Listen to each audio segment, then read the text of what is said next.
Good morning, everybody. Cowboy here. We have everybody's, one of everybody's favorites. I think it might be somebody's favorite guest.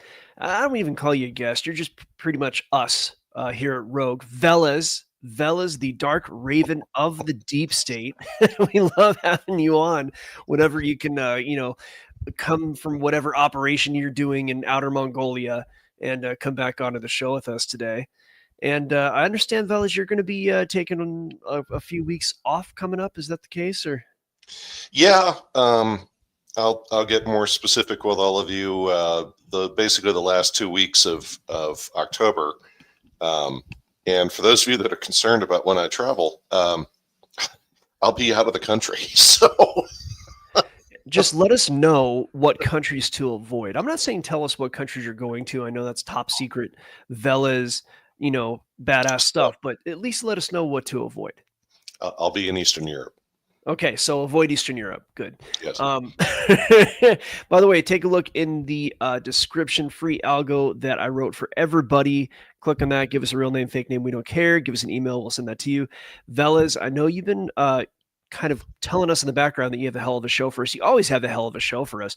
But if you're listening to this, as V would say, have your pen and your paper, your notebook, everything ready, have your dark roast so you can kind of power through this. And then you're probably going to have to watch it again just to absorb the mental nuclear bomb that are these shows.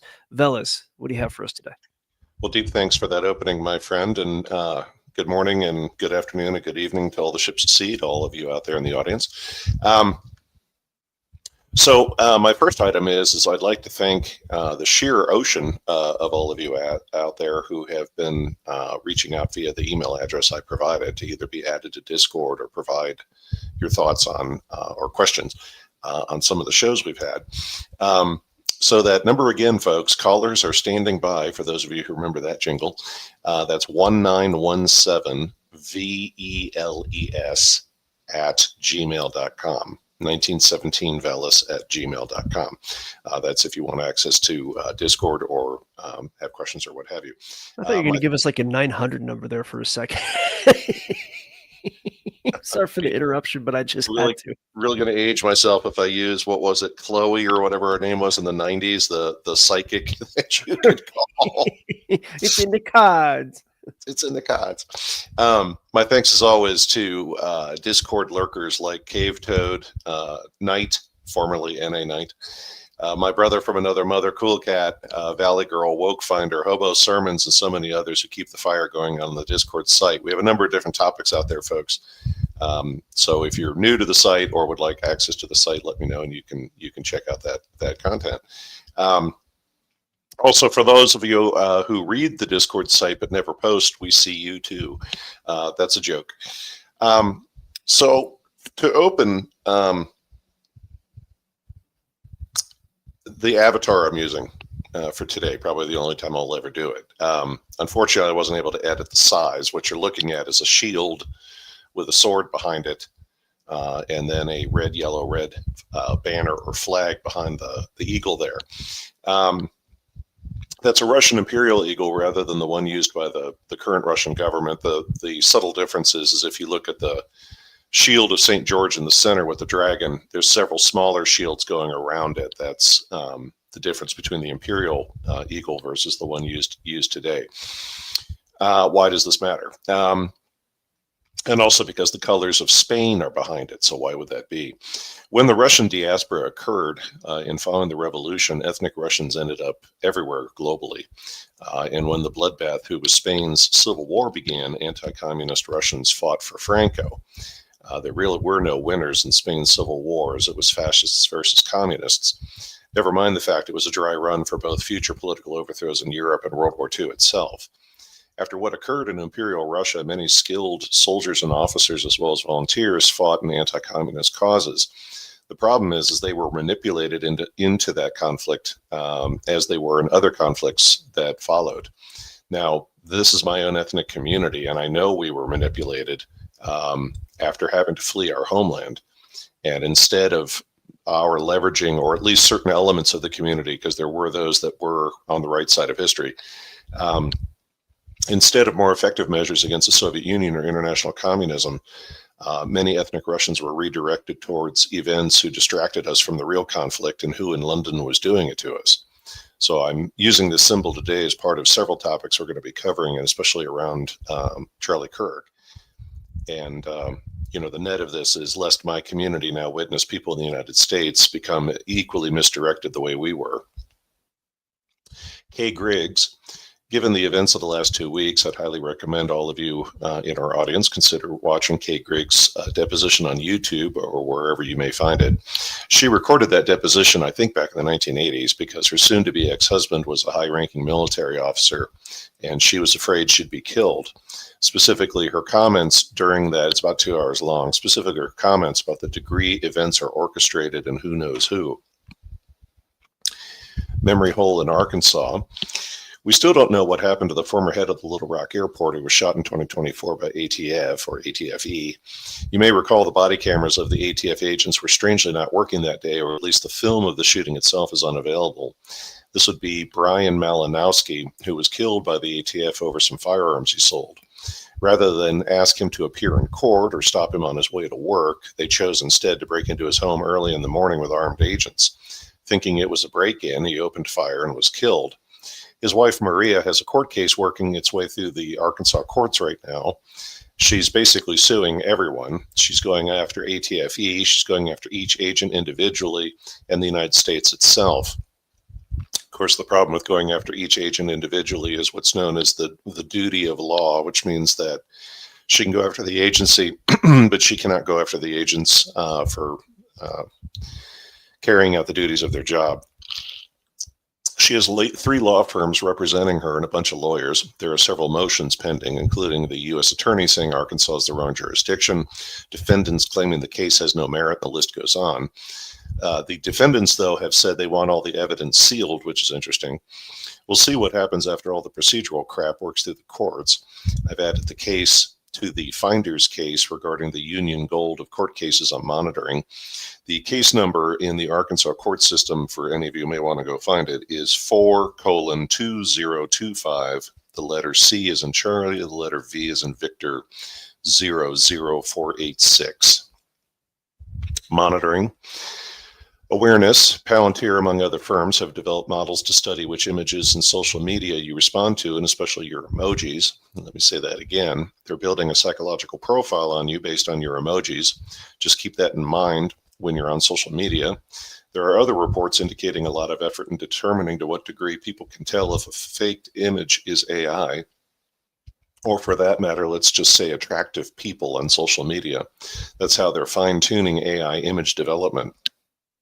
What's your net on this? They must be acquiring that data for a reason beyond the intelligence folks and their various needs. They're selling it to insurance carriers, among others, to help identify whether your emoji choices indicate if you have a dangerous lifestyle, as well as other considerations like what you believe. Keep that in mind the next time the insurance company turns down your next medical request or surgery. Professor Jiang, you may have seen the professor's work on YouTube, and he's got good stuff. It's like bite-sized pieces of Matthew Arrett's kind of topic matter. His program is called Professor Jiang Predictive History Clips. And I'm going to provide the link here in just a moment. Algo, hang on. You can put it anywhere, and I can put it in the chat. Yeah, I put it in the private chat. Gotcha. Some of you out there have been, pointing out to me, hey, Veles, have you seen this guy or whatever? And it's like, oh yeah, I've been on his distro list for a while.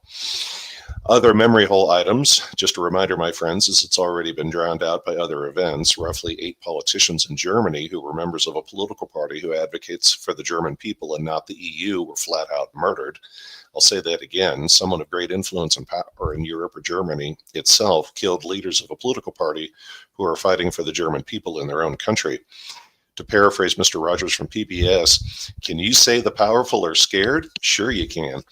Of course, we also had a bunch of Boeing whistleblowers who were killed and not a single government hearing. Oh, and Bill Barr's dad was the guy who provided Jeff Epstein with his first high-profile job. Europe and bonds, and a bit up your alley, Algo. Always important to consider the things the media does not cover unless you look for it, or said another way, how to know to look for it. A comment from Tom Luongo. What's happening to Europe's bonds right now? More specifically, the bonds of European countries who want the Ukraine war to continue? They're getting hammered. We know bond manipulation is a major weapon among powers in the world, and this is pressure to get them to end the war. There's an outlier who's Italy. Why? Well, their own self-interest is they've aligned with the U.S. recently, and their bonds are not under pressure. We'll delve into the changing nature of international alliances a little later today. Private equity and the power industry again. Algo, bear with me. I just need 2 seconds. Yeah, no problem. Private equity. Did you have to adjust your Google AI glasses? I had to close a door. From Private Equity Hub, the PE firm Blackstone, again, that's Blackstone, not BlackRock, has bought Hilltop Energy Center from the private equity group based in France called Ardian. Hilltop Energy is in Pennsylvania, or is providing power to the region of the grid known in Pennsylvania, New Jersey, and Maryland as the interconnection market. It's a natural gas-fired power plant producing 620 megawatts. If you've been following Knight's coverage on Discord, you'll note the sector of that power grid. It's a fairly big one. The stated reason being the significant power demands of data centers. This acquisition was about $1 billion. I'd note several things about this beyond continued activity in the power sector driven by computer data centers. A deal that has a value of $1 billion in the PE space is not small. And the fact a second PE firm is buying them means they believe they can derive even more profit from this firm than was already captured by Ardian. Either that or it's desperation on Blackstone's part, but they're a well-run firm, so I doubt that. And we have continued coverage in the PE space on various medical firms being purchased, including those providing ongoing or post-surgery care. In a moment, we'll revisit what that has to do with Luigi Mangione. Crazy Days and Nights. Just a reminder, the website Crazy Days and Nights also has a page on YouTube by the same name. The content is similar to the content on the Rumor site and has at last count over 65, let me say that again, 65 videos of 10 to 20 minutes in length regarding little known details of the Epstein matter. Head over there and hit the subscribe button, folks. He loves his fans. Luigi Mangione, the accused shooter of the CEO of United Healthcare, Brian Thompson, has quite the fan base. Boy, the way this story is swayed and swerved is unbelievable even for me. Out of the gate when it occurred, we had a narrative on par with the Occupy Wall Street movement a couple of years ago. Evil corporations and someone finally standing up to them, and this is why the killing has been described as political violence rather than murder. That begs the question, the guy's still dead and it's an unjustified killing, so under the law, how is that not murder? In current time, the media rarely mentions Brian Thompson by name, and the killing is worded as a healthcare executive. No, he was the CEO of one of the biggest firms out there, United Healthcare.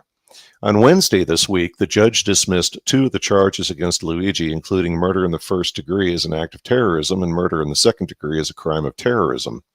Luigi's fans consider this a political act, so the prosecutor should have stayed with the murder in the first degree. Goes to my normal narrative about, do you have attorneys who know how to bring the right case? Anyway, much was made in the press this week about the dismissal of these charges. What's Veles' take?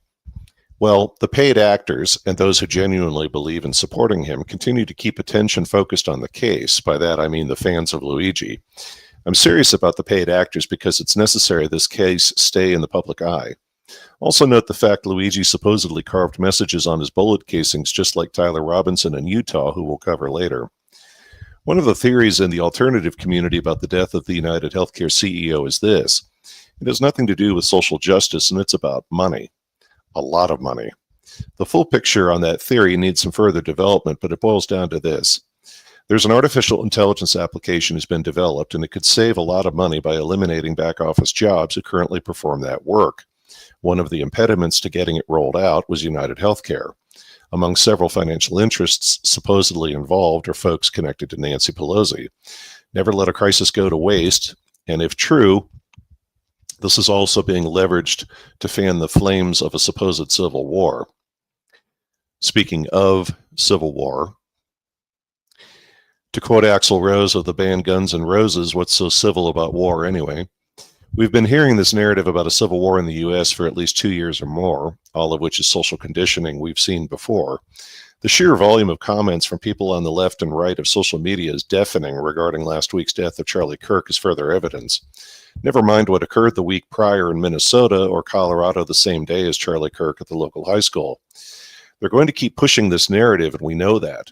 Ironically, will the entire conflict be fought out between two opposing camps, mostly paid crisis actors? That wouldn't be the first time in history something like that has occurred. Just look at ISIS in the Middle East, among other options, including about every overthrow in South American history. It's a well-oiled machine, everyone, and please remember that. No matter how trusted or liked an alternative commentator may be, when they start talking about civil war, your antenna should go up. Are you hearing their opinion or being fed a well-funded narrative? Regardless of either of those possibilities, never let your emotions become overwhelmed. You might find yourself with an arm patch with a sword and a shield. Bussing them in. One of a couple of things I'm going to cover today, I'll use my famous phrase about I have direct knowledge, and at the same time dealing with the topic of social agitation. I was recently informed by colleagues I work with at two major universities. They've had agitators come onto campus the prior month. There are still schools out there who are having move-ins for freshmen or it's still early in the school year along with the return of graduate students. Regardless, seeing a U-Haul truck on a college campus at this time of year is not going to raise alarm bells. The high level is these schools had U-Hauls come onto campus and then the doors opened and a group of non-students emerged and started harassing students on a variety of topics. Was this directly related to Charlie Kirk? No. However, there are similarities here with what occurred prior to and during the campus encampments on the East and West Coast in the spring of 2024.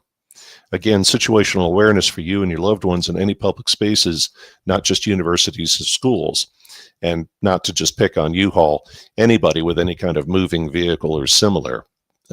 Be mindful and beware of what's going on. Modern equivalent of 30 tyrants.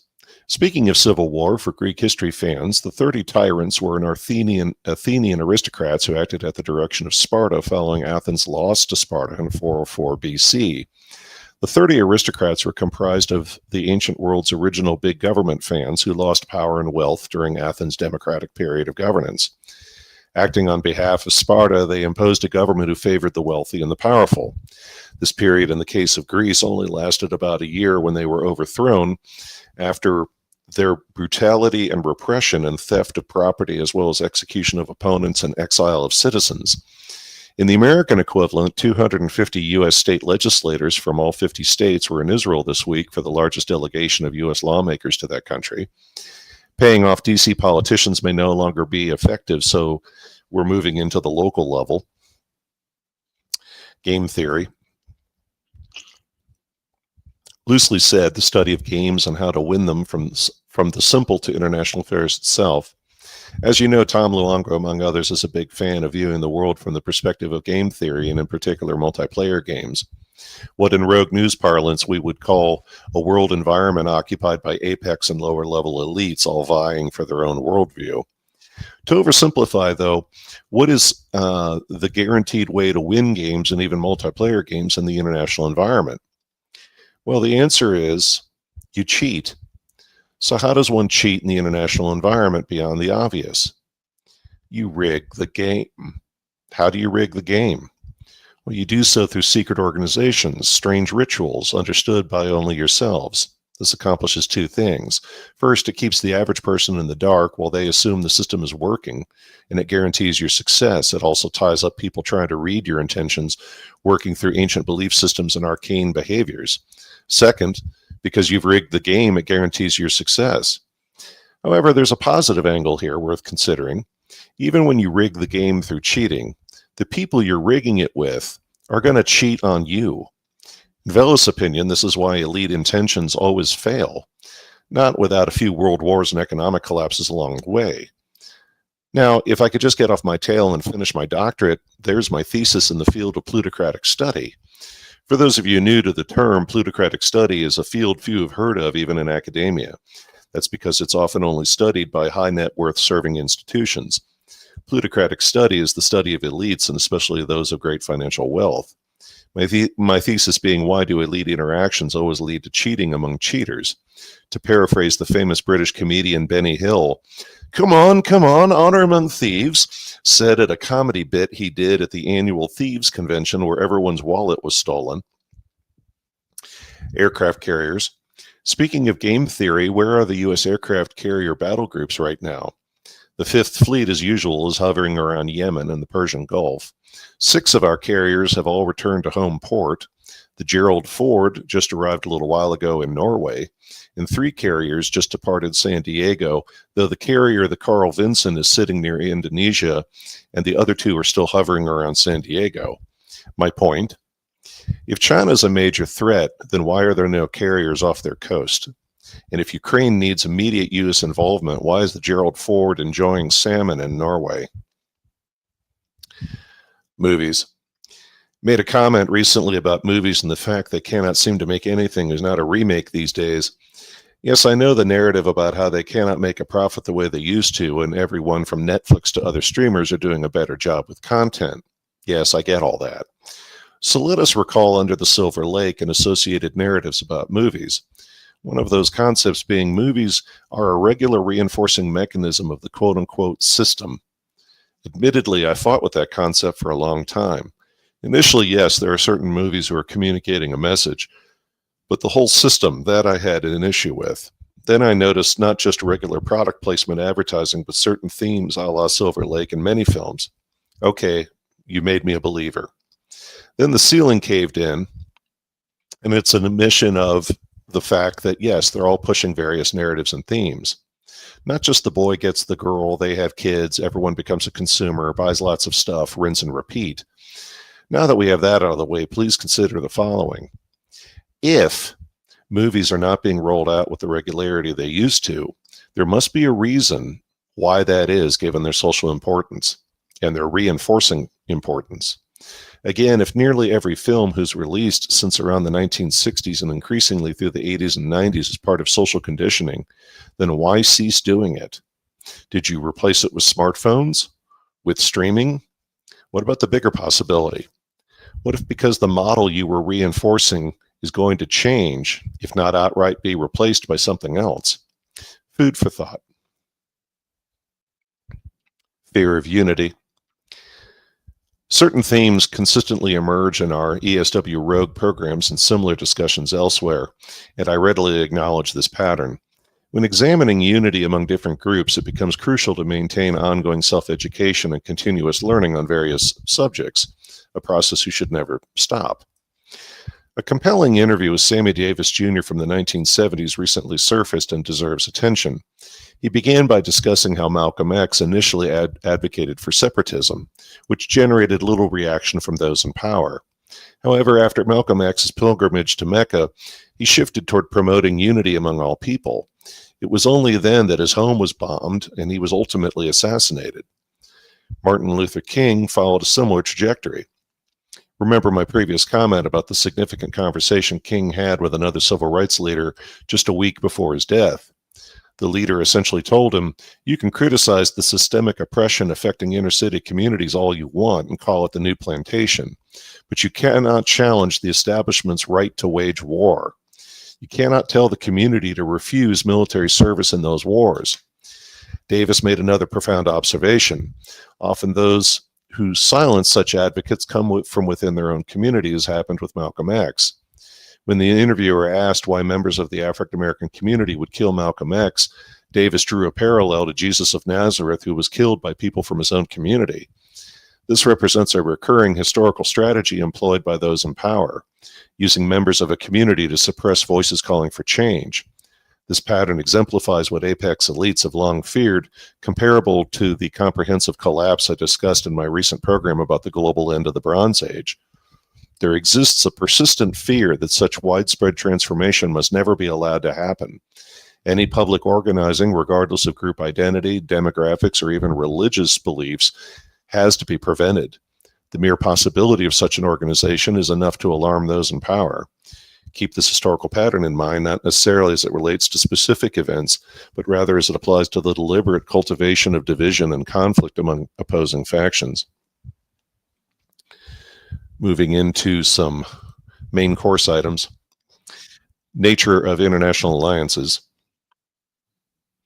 Alliances by countries or major powers are easier when you have stability in only 1 to 3 major powers. Things get kind of nuts when you have a plethora of powers. There are those who would rightly say, well, but Veles, you and the boys often talk about the Lenin Corporation and Davos as apex elites. You've even added Saudi Arabia, at least the elites there, into the apex category, so why does it matter? That's an excellent question. Some of you might be asking. I'll explain. Even the apex elites do not have total control over every person with influence or power. They can influence and often set the goals and direction of things, even if we abhor what they're doing. But they don't control people at an individual or group level. There are still what they call outliers. Recall my last program where I mentioned on 2 known occasions, key words, known occasions. During the Cold War, things nearly spiraled out of control if not for brave Soviet officers standing up to their command structure and saying to the effect, let's get confirmation before we start launching nuclear missiles. Any of you who've listened to me for a while know for me, to reference Soviet military leaders as brave takes a serious effort on my part, so that's not hyperbole. There are still government and foreign policy people out there managing the public world between countries, even if they have no knowledge of the apex folks lurking about. That brings us to this topic. I grew up in a world where foreign policy and international affairs experts described the world in terms of a bipolar power structure. For everyone else on the planet, you had 3 choices. You aligned with the Soviet Union or the United States, or you joined that ragtag group of weird countries known as the non-aligned. Even the non-aligned had dealings with both sides. Despite the recent resurgence of U.S. economic and political power globally via tariffs and similar, the U.S. is not the superpower it was in 1991 when the Soviet Union ceased to exist. This is a multipolar environment, both at the economic and political level, for what exists outside the regular influence of apex elites. The result is alliances among countries or organizations are based on realism and multi-points of engagement rather than a singular ideological alignment. You could even make the argument we're witnessing the same dynamics as among major corporations. In some markets or products, firms compete, and in other markets or products, they work together. It depends on the circumstances. This is why foreign policy decisions by Turkey or India recently may seem a bit chaotic. It's easy to describe such behavior as simply following whichever way the wind is blowing. It's more complex than that. It's also why India, as an example, using India as an example, the U.S. has been applying so much pressure via tariffs and other efforts. Is India in conflict with China? Well, it depends on the week and the topic. India would probably like China to stop providing top-of-the-line military gear to Pakistan. India last year into this year was trying to do what they always do. Meet with China, meet with Pakistan, meet with Russia, meet with the U.S., trying to straddle a variety of conflicting interests at once. Some describe this as opportunism. Yet reality is something you see in ancient history to now. There's no global power or powers strong enough to demand total loyalty from other countries. So what's your takeaway? Among a variety of considerations, it means with so many conflicting relationships, the likelihood of conflict will increase. This is something even apex elites must be mindful. Dispensing rumors. There are rumors no university presidents have made any statements regarding the Charlie Kirk killing. That's not true, and a ChatGPT or Claude AI search will find several university leaders, even if they don't like the administration making statements. Another of my comments about having direct knowledge. Several major schools are reviewing and updating their policies on public events and drone coverage. The net of this being increasing the total number of drones used for events and to widen the level of ongoing coverage and security. There have also been vigils on a number of college campuses. I wanted to point this out just as a point of clarity because of quite a bit of disinformation going on social media.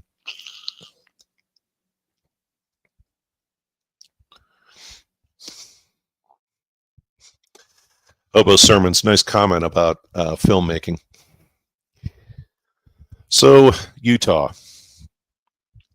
Regarding Charlie Kirk, I have several considerations for you, and I have a strong feeling I've got a couple of things here for you that you may not have considered or heard from others. Certain commentators are correct when they say we have to go beyond which facts about the killings are correct or not, or we must focus on the long term, and in my opinion, who's behind this and why. I'll have data points about this event because they're germane, and at the same time, let's focus on the higher order of things. Many of the media-focused elements to his killing are psychological manipulations by the system. I know you're getting tired of that narrative in general, but it doesn't make it untrue. Said another way, trauma-based events designed to create mental trauma and create influence by emotion rather than logic. Our first item is political labels. Anyone in this country who think of themselves as a hardcore liberal or conservative, you're being played. Your chosen identity is why you're being played. I'm not saying this to be insulting. I'm saying it because it's true. It's a well-oiled machine of manipulation, and it's manipulating you because that's what it does when we rely too much on labels rather than our own thinking for identity. The same way it did in reverse during Joe Biden's administration or that of Barack Obama, when we consider what is allowed, what is not allowed, what is attacked, what is accepted. There's a well-planned and played swing from side to side. Attack conservatives, attack liberals, attack conservatives, attack liberals. With each swing of the pendulum, we have repression and intimidation of each side, who furthers their entrenchment and justification in the use of force to defend themselves. To quote Bill Hicks, the comedian, I believe the puppet on the left represents me. I believe the puppet on the right represents me. Wait, there's one guy controlling both sides. At the same time, this event is another reminder we're living in an ever-increasing artificial intelligence and bot-driven world. How much social media content regarding his death and the events of his death is even real? Specifically, postings of support for him or vitriol against him. Yes, we've had some high-profile people get called out, but all that does is give legitimacy to other content who may not even be real. That's the science behind how you do this. A few known people make statements one way or the other, and the rest of the content is assumed to be legitimate. We should not consider his murder in terms of was he pro or anti-Israel or becoming anti-Israel as the reason for his being killed. We should not consider the event in terms of who will take over his Turning Point organization as the reason, even though we now know that at least initially his wife will be taking over. We should not think of this in terms of whether it was his potential social impact or what it says about America. We should not view this in terms of transgender men in wigs with pumps forming militia as a danger to the country. Then there's everyone's favorite, how the left needs to be locked up in concentration camps and not let out until they develop an idea for a business who's viable. No, it's none of that. Those are all distractions. They're well-developed distractions because the people doing it are very good at this. To reference the scene from the movie Full Metal Jacket, anyone who runs is a VC. Anyone who stands is a well-trained VC. His death is part of the overall narrative and design, and it comes in many flavors to suit all tastes. Certainly not at the degree of 9/11, but more likely, this is used to justify a wide variety of social monitoring and allowable discussions on certain topics. For instance, there's some frightening legislation who worked its way through Congress at the time of the shooting, things both proposed and in reality, including in the defense bill, a provision to cancel federal contracts if your company takes part in boycotts of the folks in the Levant. Other ideas include revocation of your citizenship if you criticize the Levant. So let's consider films who articulate this state we're in from the 1970s. First, The Parallax View centers on a corporation no one realizes can be hired for high-profile assassinations. When the movie first came out, it didn't receive much press and was usually on late-night TV movies in the 1970s and 80s. There's a lot of nuggets in that film worth noting. Things like assassinations being a business like any other, the importance of setting up a patsy every time, the interlocking nature of military special forces and corporations, and many other elements. For those of you who feel that's fiction, I would remind you of the now commonly accepted awareness of companies who can be hired to provide protesters. You just provide them with your slogans and cause, and they'll put together a protest of any size for you. They might even throw in U-Haul trucks. It's not talked about openly, but more than 70% of campus protesters in the spring of 2024 were hired, not students, and that's on both coasts. Recall what I said about U-Hauls earlier. The other movie is my old favorite, Executive Action with Burt Lancaster, and specifically the opening scene. Lancaster's character articulates in that scene the consistency of assassinations that are carried out and the motivations of the captured assassins in Europe versus the United States. He also describes the success rate of moving versus stationary targets. Fact through fiction yet again. We may struggle with telltale signs of a setup, but that doesn't make it false. There's a well-scripted and planned mass media trauma, including national vindication for some people, and a reaction against those conditioned to oppose people like Charlie Kirk. There's a repeatable pattern in this killing, like others before it, in a variety of pre-scripted emotional responses. We know factually the media often prepares obituaries for high-profile people in advance. Case in point, this week's passing of the great actor Robert Redford, who ironically also starred in a number of films dealing with what we would loosely call conspiracies. All they need to do is adjust a few items along with dates, and it's ready to go. There have been several situations where hackers have shown such pre-written content is developed well in advance. When Ozzy Osbourne passed away, I assure you every media organization from Europe to the United States already had it written. They just needed the date and the location of where he passed away. My point is the media wants that kind of content pre-developed, so it's quality and ready for publication quickly. So then why does this pattern appear in school shootings and the Charlie Kirk killing? Alternative analysts like us also often need time to pull our thoughts and insights into these matters together. We may have a strong soundbite or two the day of the event, but real analysis takes time. Yet within a day of his killing, the well-scripted media content was already there. Ironically, you now have certain parties in the conservative community calling for infringement of people's First Amendment right to free speech, even if that speech is upsetting. To my conservative friends, isn't that what got you upset during Joe Biden's administration? We also have the same side who was upset over doxing now wishing to dox individuals to get them fired because of what they've said on social media. At the same time, this also highlights the massive sense of entitlement by other parties. As the saying goes, you may have the freedom to do something, but not the license. You're free to exceed the speed limit, but not the license, and it'll probably get you a speeding ticket. Another way of saying that is consequences, a word who on certain college campuses simply doesn't exist.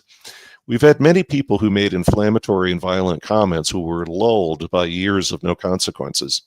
Now there are consequences, and that has shocked many people to their core.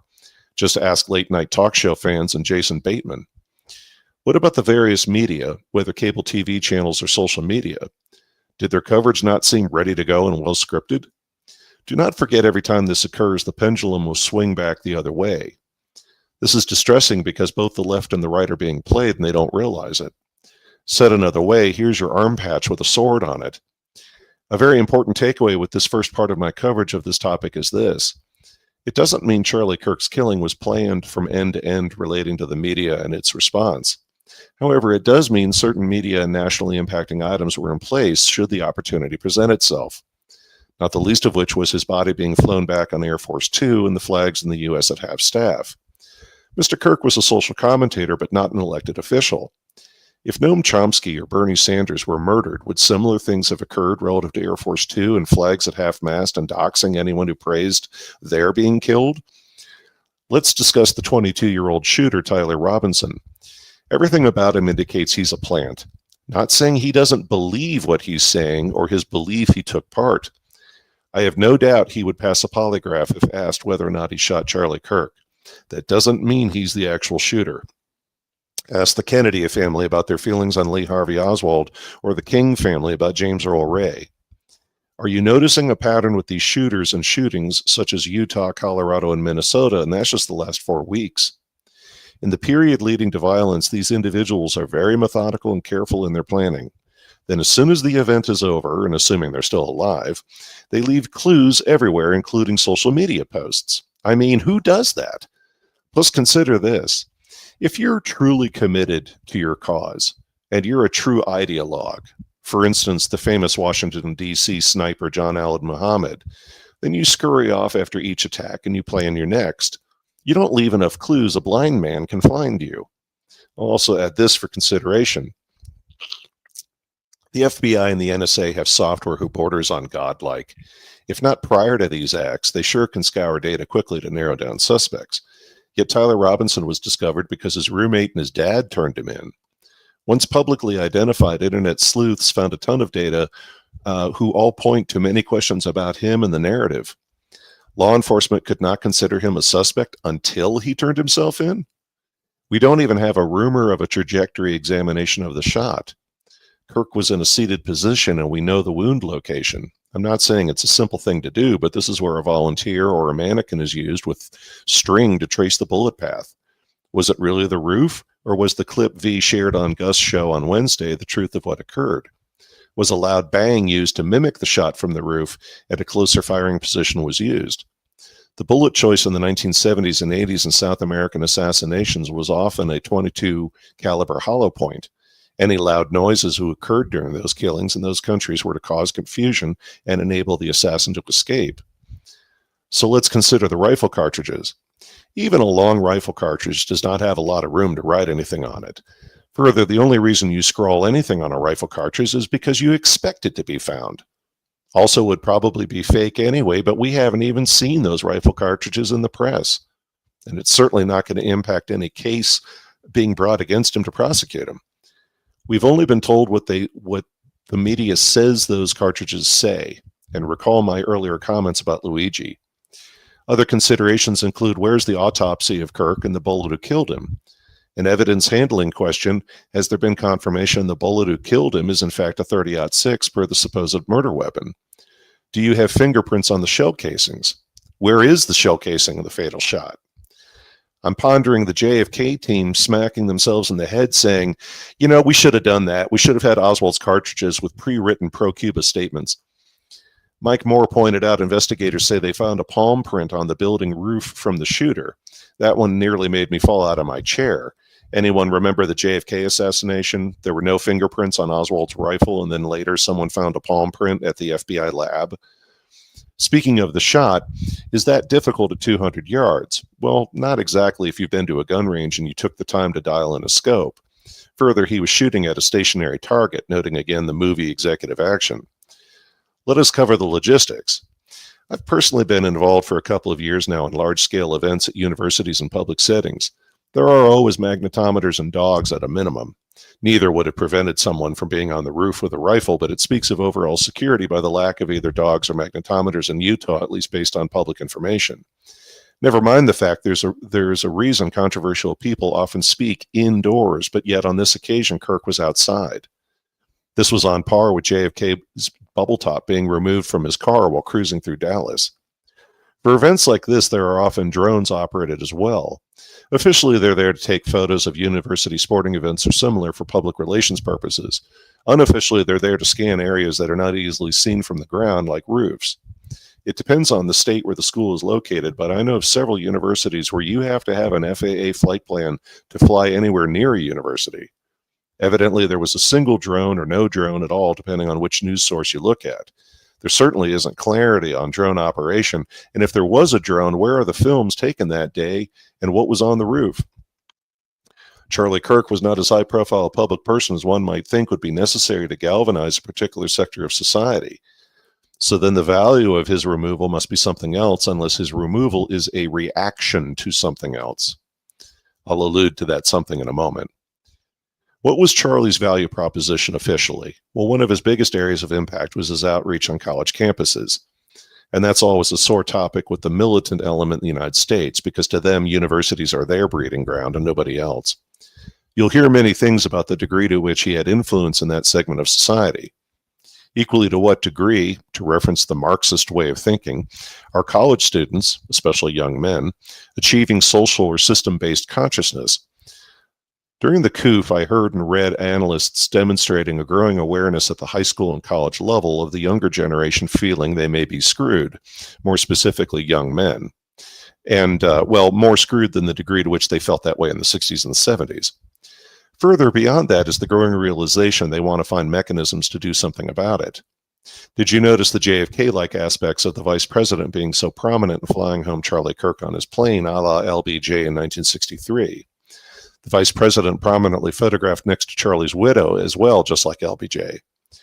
Another outcome is a massive surge has occurred nationally, including college campuses, for new Turning Point chapters to be set up. A comment about the ring controversy, where it's been noted that in some photos it switches fingers in various clips. Please keep in mind, everybody, the media has been leveraging software for years to enhance images. This is where the controversy of statements claiming the whole thing was AI come into play. What most likely occurred was to improve the grainy imagery of his being shot, the software had a glitch, migrated the ring to another finger. In and of itself, that's just another distraction. Then we have the numerical symbolisms favored by the world's elite and the dates of that week and the day he died. He was shot the day before September 11th. Second, if media reports are true, the shooting in Colorado at the high school outside Denver and Charlie Kirk's all occurred at the same time, 12:24 p.m. Recall what I said recently about 24, noting it was the 24th anniversary of 9/11 this year. Third, officially, the presented shooter before us is also 22 years of age, adding further symbolism. Fourth, the manhunt for Charlie's killer, again, according to official sources, the manhunt lasted for 33 hours. Yeah, 33, that's not significant. How many tech leaders were attending Donald Trump's tech dinner that week? 33. Fifth, 3 days later, we had a North Georgia police officer who was shot in the throat, similarly to Charlie Kirk. In the officer's case, he survived and he's in serious condition and recovering. Sixth, Charlie Kirk's birthday was October 14th, 1993. Who also was born on October 14th? George Floyd. In case anyone would like to note, they're both high-profile deaths with national impact. Does this topic further lead us toward the stated elite goals of 2030? It's hard to say. To help achieve those goals, a spooky historical reference has been made in certain circles. South America has experienced a lot of parallels to the social situation in the United States right now, especially in the 1970s. You see, this is the problem when you've studied the London Corporation playbook and lived through and studied those years as I've done. Further, I've spoken to a number of people who lived through and survived Chile, Argentina, Bolivia, and Nicaragua in those years. When a sector of society was identified in those countries as being dangerous to social order, they didn't roll through everybody's house like what occurred in Indonesia in the same period of time. In South America, the military would briefly roll out. A few thousand folks were rounded up and never seen again, and then the economy took off and everybody had money in their pockets. That's an oversimplification, but you get my point. Sure, there was a lot of protesting, and women were wearing white dresses in public squares for years demanding answers to what happened to their loved ones. That didn't stop the crackdowns in those countries any more than 10 years of protests in the United States on college campuses changed what occurred in the Vietnam War. In current time, I don't think shaking your fist at the Emmys and swearing at ICE or Israel's actions in Gaza are effective either against that kind of power. Is the real reason for the National Guard rolling through some major cities in the U.S. a warning that things could go in that direction if the other side doesn't calm down? When I say sides, I'm speaking of London, Davos, and a couple of other players who want the U.S. to be their next battleground. To put a bow on this, I'm asking the question as a student of history, is the Charlie Kirk killing one of many forms of Lusitania, Pearl Harbor, and Gulf of Tonkin on the road to where we're going? A justification for bigger things? Or was his killing yet another casualty in the conflict between those who want the U.S. to be a sovereign state politically and economically? That's not about the Levant, not about conservatives and liberals barking at each other, but something else. A chess piece who could be taken off the board versus those the side working to harm the United States would have wanted to have taken off the board. Stay tuned on that item. My final thought for today, a narrative or theme has popped up several times out there and reflects my comments about unity. It's often lost in the noise of our everyday lives. Whether staged or genuinely true, there are moves against anyone trying to find the middle ground on any topic or issue. It's at the heart of the next wave of conflict visited upon us by London, Davos, and everybody else. We've seen this game before across history. Of all the theories and all the views offered, for me, what was the real danger of the original Christian church in Rome? It democratized society. It democratized labor. And it democratized one's relationship with the divine. Nothing is more dangerous to a feudalistic society or order of things than that. It's why the London Corporation for hundreds of years continues to drive a wedge between Russia, Europe, and the United States. It's why moderate voices have to be silenced. It's why the media must shut down and drown out anything other than the views they offer. No matter their end game toward 2030 and beyond, they want social division and people to stop talking to each other. Or to paraphrase our rogue colleague CJ, working at the local level first. Tom Luongo said something interesting this week. He said he's been yelling about several examples of things people need to avoid. One of them stuck with me. He said, I've been telling people, do not let these events turn you into the Fremen from Dune. These are very important considerations, and as I approach my 5th year with all of you, I will continue my work with my rogue colleagues. And with that, I yield the floor. Yeah, great show as always.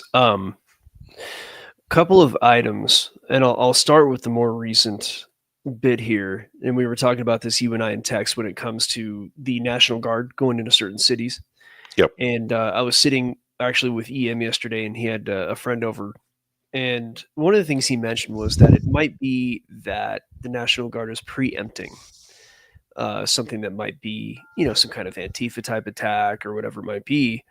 And one of the many things that happened at the same time as the Charlie Kirk assassination, you were just mentioning the law that went through. It was actually part of a Pentagon budget, I believe, that was to Yes. stop BDI from Israel.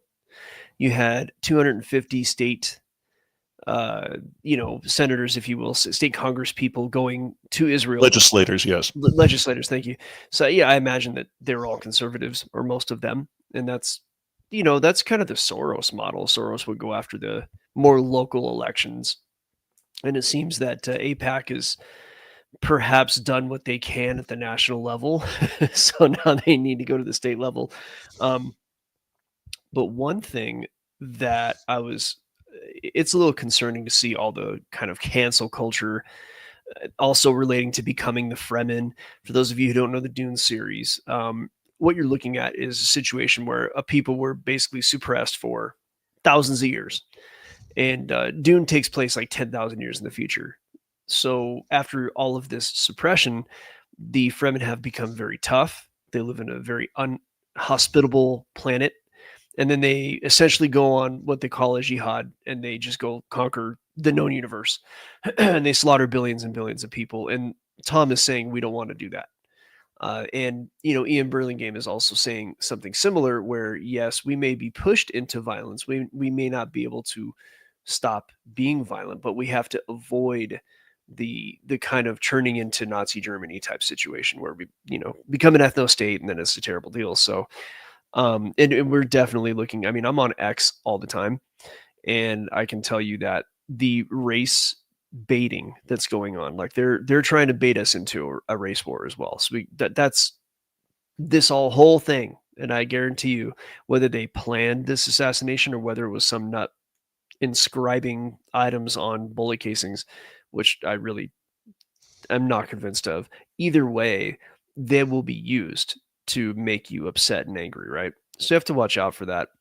I'm not going to lie, though. I do have a little bit of vindication seeing the quote unquote cancel culture turned on the others. Anybody would. You live under it for 10 years. It's like, oh, what, you can dish it out, but you can't take it. But here's the reality, and what we have to remember, like, you had people who were fired for like saying the word fag, and they said it like, 14 years ago on Twitter before. For cigarettes in England, yes. Yeah, right. For cigarettes in England. That's what we're talking about, right? Burning sticks. And so basically, they were just going to smoke a cigarette, and they used the word, and they got fired. And they used it like before their kids were born. So that's cancel culture highly abused. You're now in a scenario where if you were to go through your office, let's just say you worked in an office, and you were to shout profanity and shout the N-word and, F this, or if you were to do something as insulting as celebrate somebody being killed, they could just fire you out of that office. They're like, you have something wrong with you.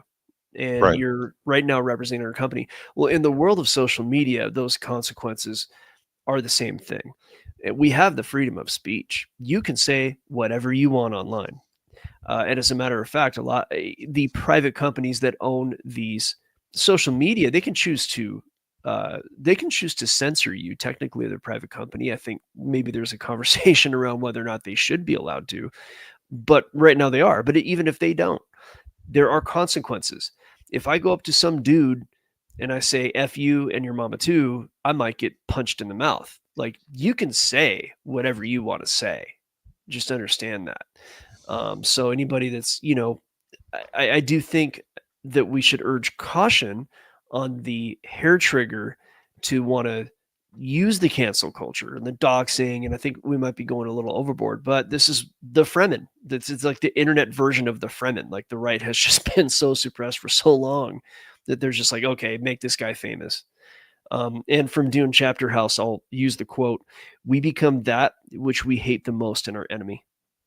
So it's just, Yeah, it's what's the old line that if you fight a fanatic for too long, you become the fanatic. right. Yep. And then some of the other things that happened at the same time around this National Guard in the cities, Antifa became designated as a terrorist organization. And somebody in Algo Factory was telling me that Neville Roysingham, who is a billionaire in Hong Kong, is one of the Yes. main funders of Antifa. And he won't leave China because the Congress, apparently, Congress is trying to subpoena him, and they're threatening to take his assets. And V said he knows people who know Neville and say that he likes violence. So got to watch out for that one. Well, it's the other thing too is the line from the movie Gangs of New York, where all the newspaper editors and powerful of Manhattan are playing pool, and I forget who, but one of the characters in the room is expressing concern about the mood on the street, if you will. And one of the subtle undertones of that film was the fact that the conflict between the gangs was being used to contain those people from organizing in the first place. But there's a line where one of the wealthy people in the pool game responds to the person expressing concerns about the mood on the street and says, weren't something to the effect of, haven't we always said we can get one group of the poor to kill another group of the poor for us when it's necessary? And that's what people like this guy in Hong Kong and, our ever popular favorite, Lord Malloch Brown. But on the one hand, tragically, there's a number of them. But on the other hand, thanks to technology and coordinated effort among folks such as ourselves, identifying these people is so much easier. Yeah. I still remember the time. I still remember one quick one. I still remember the time that on Fox News, the old classic 80s conservative was on there, invited to speak about Joe Biden or whatever. And he brought up George Soros, and they literally went to commercial. And it's like, wow. Yeah. Wow. Mm-hmm. That is not my imagination. I just saw that. And then they restarted the program, or just prior to the commercial, and said, there will be no discussion about George Soros. And it's like, wow. And Soros isn't even really the guy. It's like, holy shit. Yeah, he's the hatchet man. Mm-hmm. Yeah, no doubt. He's the target. He's the target. Yeah, he is. Well, if he's even still alive.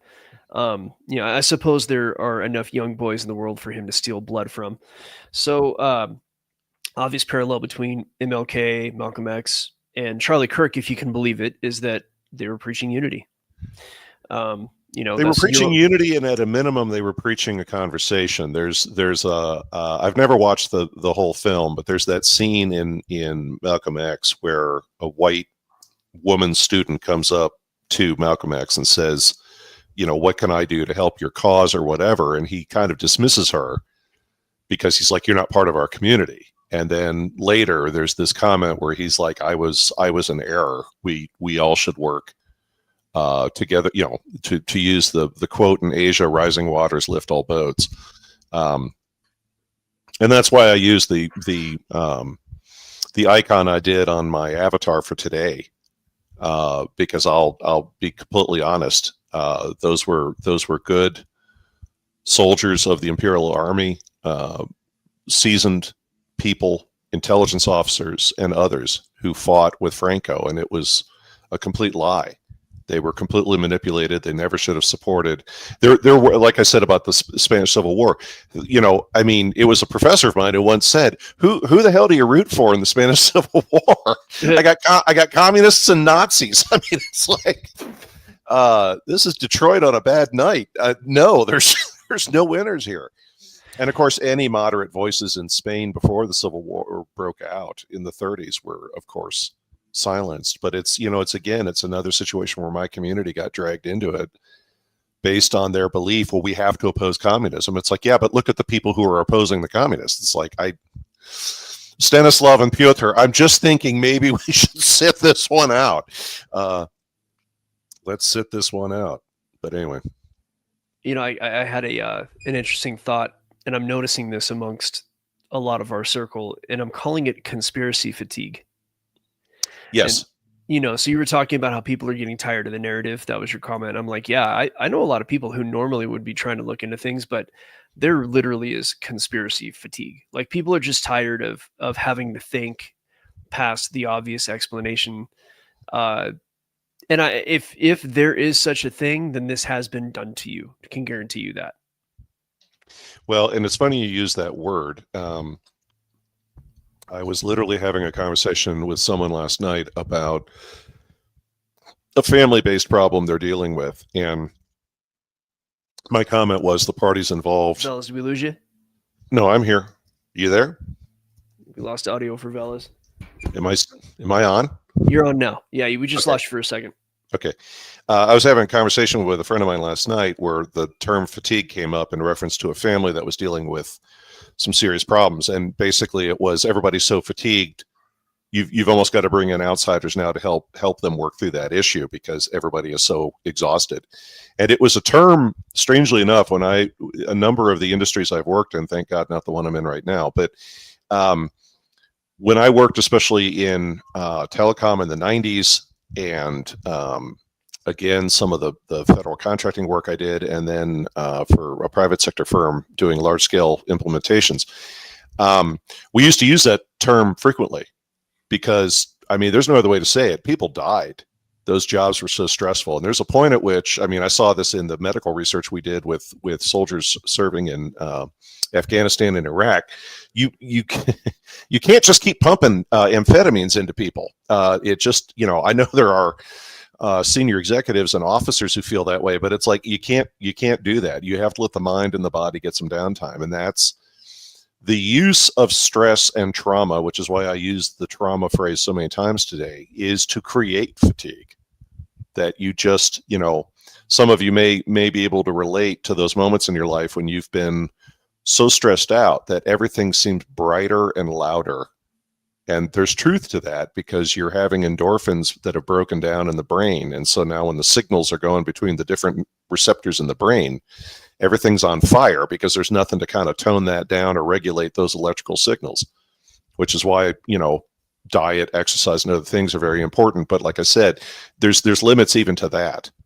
And there are sectors in society, a number of people I interact with seem to be mindful of, we're reaching fatigue here, so let's all just double check each other.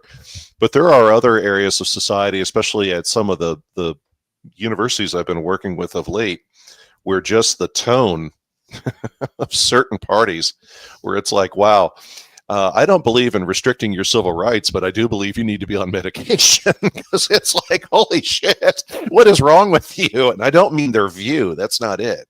It's just this screaming anger of, I'm going to threaten you until you give me what I want. And it's like, oh, you didn't have a strong parental role in your life, did you? No. Well, yeah. Well, to quote the band Tool, mom's coming back and she's pissed. Yeah. Yeah. Mom's coming back around again. Yeah. I have a cousin, and I have many cousins, but this particular cousin, very smart guy. And the way he put it was that they're putting us through trauma waves Yes. of trauma. Because if you think about it, if you put an organism through a certain level of trauma, they just become adept. They adapt to it. So they hit you with trauma, back off for a little while so that you forget how to deal with it, hit you with it again. Otherwise you end up like the I think it was a salmonella organism that was outside of the what was that? What was that chemical they use on the Monsanto chemical? And the way they were able pick one. Yeah, they were able to figure that out. They found an organism that was around the plant that was developing their herbicide.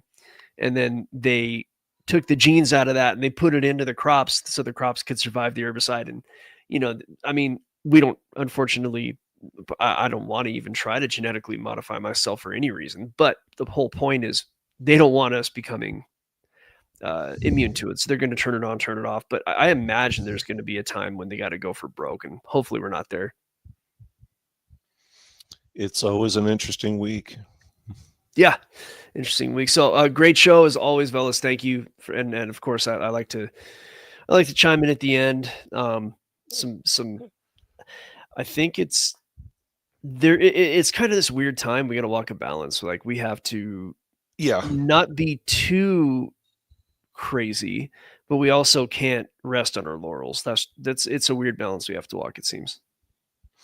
We do. And my thanks as always for being my wing person on these programs, and because V was tied up on another matter this morning, folks, and also for the the imagery you were pulling up there throughout the program. Oh yeah, you know what? Last time I meant to do that, and I think I was just trading and totally got sidetracked. So, but anytime. Thank you for coming on, Veles. Lovely show. Thank you all for watching, and I will see you next week if you are ready to do a show next week. We'll see. Yeah, I know it's a lot. All right, everybody. We'll see you on. It'll probably be me and V Monday morning, and we'll see you then. Thanks for watching.